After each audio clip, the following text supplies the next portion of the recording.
It's day 28 and this is the Harvil Road in Harefield. Yes, I've made it to Greater London, and also the site of one of the small victories that we've had in terms of stopping HS2 and their destruction. Because just behind me, sorry, just behind the camera I should say, up there, a couple of months ago, HS2 Ltd closed the Harvil Road up there to chop those trees down. But they didn't get to chop those trees down because there were people up the trees, and you know, even HS2 Ltd won't chop down trees when there were people up them. They closed the road for the weekend. By, you know, quite early on the Sunday, it was quite clear that HS2 Ltd weren't going to bother cutting down the trees. They weren't going to try and force people out. So people came down, and we picked up all the litter that people had chucked out the cars from in the area. And that's quite put me off now. Anyway, so this is the Harvil Road Protection Camp. It started off being 2 years ago now, being this collection of 10 sleeping quarters, office, and a nice open bit around a brazier, and it's now moved on and got something much bigger. And here's the camp as it is now, or I should say part of the camp. Oh yeah, part of the camp. There's actually I suppose 3 different parts of the camp at the moment. Loads of tents over there.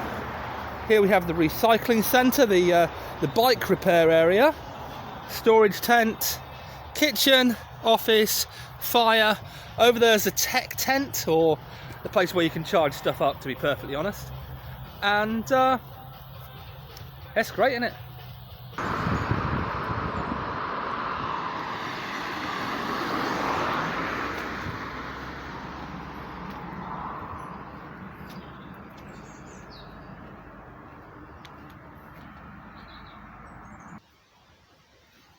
Now, just this week, HS2 Ltd sent out information saying that they were going to extend the working hours at this site. That they were going to work weekends, but don't worry, they won't start until 10 on a Sunday. And as you may be able to hear, there is a great deal of bugger all work going on. And the reason for that is that, like we've seen up and down the land, the work that is going on at the moment is preparation work, and probably the vast majority of that is moving utilities. It's moving gas pipelines, it's moving electricity pylons, that sort of stuff. And the reason that HS2 Ltd has said that they want to extend the working hours is because they haven't finished moving the gas pipeline. Cadent haven't done the work yet, and that's a problem. Because, like in other places, nothing else can happen. All right, maybe they can do some test drilling, maybe well over there they can start taking some hedges down, but they can't start the rest of the work until the gas pipeline is moved. And the gas pipeline can't be moved because they need to close this footpath, which they don't seem to have applied for in the proper manner. They said that they're closing the footpath. There's no actual evidence that they've, you know, applied properly to the council as yet, and they can't close a footpath because of this. And this is the boat, which looks like the comfiest and warmest spot on the camp. And yeah, this is basically seems to be blocking the entire HS2 works in the area. They did serve an eviction notice on the boat this week, and they'll be in a court case on Monday, and we'll see how it goes. But basically, yeah, they haven't moved this gas pipeline. You can see a bit of gas pipeline there, and it has to cross over to there. And simple, until this is out of the way, they can't do it, and until this is done, they can't do any of the rest of the work on this site. And here we have the secret woodland camp. But shh, don't tell anyone.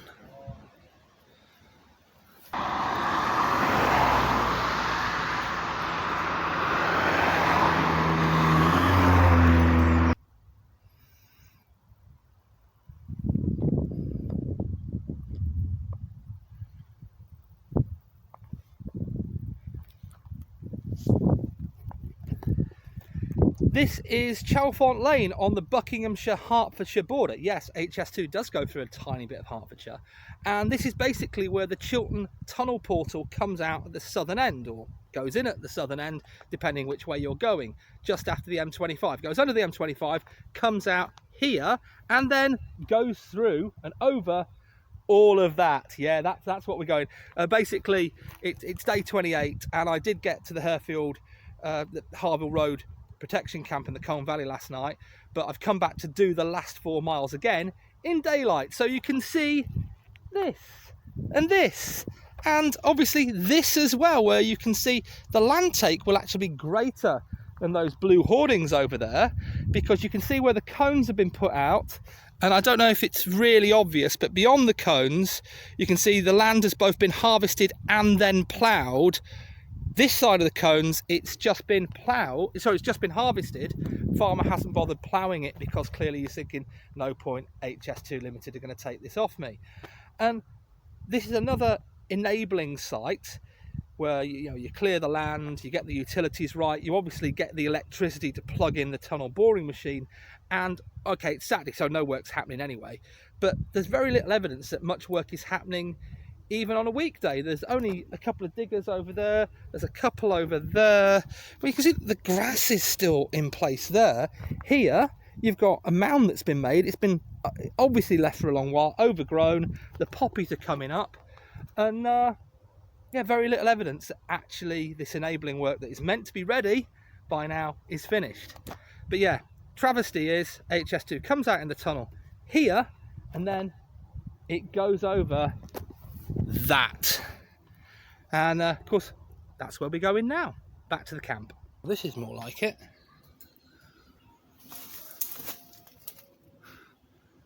Nice. Yeah, it's not going to be easy getting someone down from there, and that's all it takes: a rope, a harness and a pallet. Just as long as you don't roll over in your sleep. I don't know if you can see the power lines, you can see the pylon over there, but HS2 is going over on a viaduct higher than the lowest of the power lines. I suppose you could say the train would be between the middle two of the power lines. I say, if you can't see the lines on the video, have a look at the pylon, you can figure out where they are. And obviously part of the preparation work is to move those pylons, and you can see that they pretty much look like they're still there to me. So that's another example of HS2 being years behind the schedules that were published in Parliament in 2013. This is a pub called the Old Orchard, and as you can see, it's really quite popular. Now, can we see why it's really quite popular? Yeah, I think we can. Beautiful, tranquil setting, looking over one of the, well, not one, several of the Colne Valley lakes and the Grand Union Canal and all that woodland over there. And the woodland's a great example of what I've been trying to say for the last couple of days.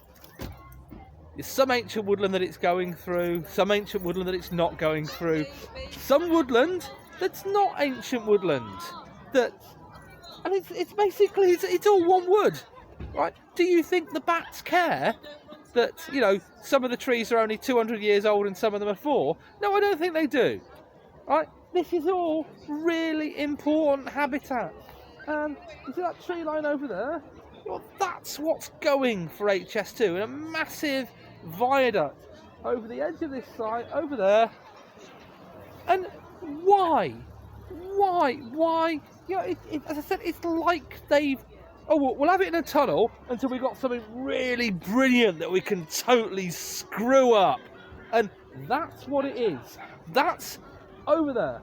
That's where HS2's going, on a giant viaduct, taking down loads of woodlands, and of course noise that you'll definitely be able to hear over here, because that's how noise works in a valley. I suppose more people will be interested in watching the dog paddle. Oh, is that fun? Oh, I want to run now. We're not going this way, Dad. Oh, Eevee, this way. Come on. Run.